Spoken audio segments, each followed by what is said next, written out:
To me, the way our military and police have behaved toward the protesters at the instruction of Donald Trump has almost been Nazi-like. You know, the way they're treating their people right now, the way they're treating their black people for years, the way they treated my stepson on Monday night. We had spoken to him before we left the house about the Black Lives Matter protests that have been happening all over the world. We had spoken about Tamir Rice. We had spoken about Ayanna Stanley, children, killed by the police. He asked us before he left the house, would we be safe? And we told him yes. Instead, we were herded like animals through the street by our own government. Lafayette Park is the closest place that you can get to the seat of executive power in the United States. On June 1st, people went to the White House to demonstrate. Hundreds of protesters are back behind barricades. The White House in the distance, but you probably can't see it because there are so many people here. And then without any justification, that demonstration was violently shut down by federal police. I will fight to protect you. I am your president of law and order and an ally of all peaceful protesters. The police moved on the demonstrators using weapons of war. Hang on one second. Let's get out to I think it's the Rose Garden where the president's going to give this speech.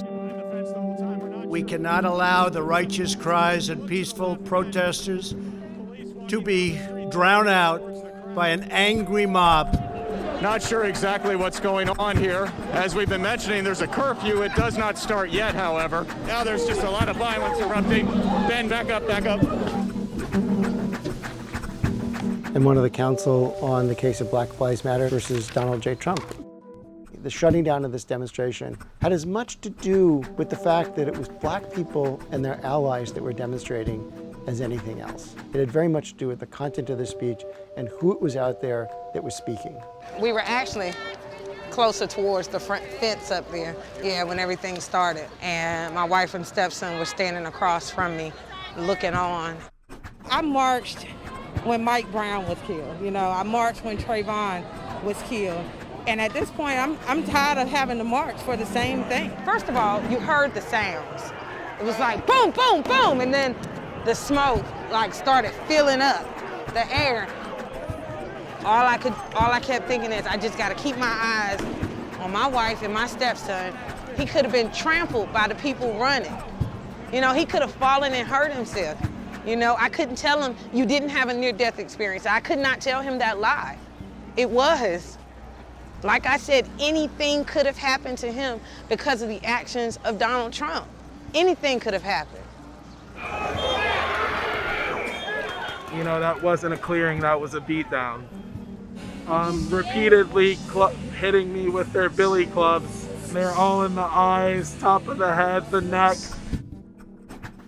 They chased everybody down the street and around the corner. They didn't stop. I went over to that alleyway to collect myself.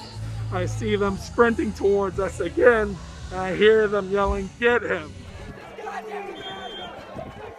And they forced me to run barefoot in the middle of the street for what I assumed was my life. As you can tell, my voice is still a little bit hoarse, and that's due to the blunt trauma to my voice and the pepper spray that was forcefully ingested in tear gas that they claim they didn't throw. What's in your eyes? What's in your eyes? Did you get sprayed? We got hit.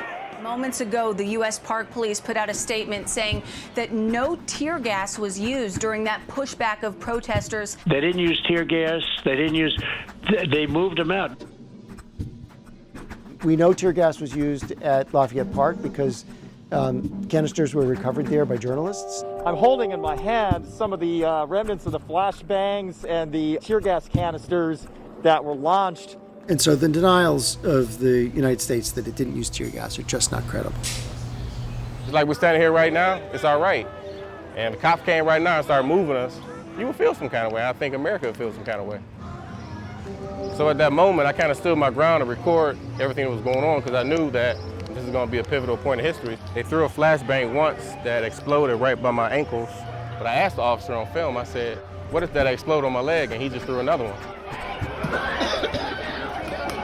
We communicate with them, but I guess they were instructed not to talk to us, not to have any kind of human interaction at all. I feel you, brother. I know you feel it. I ain't got no problem with nobody out here. It's peaceful, brother. It's peaceful. It's peaceful.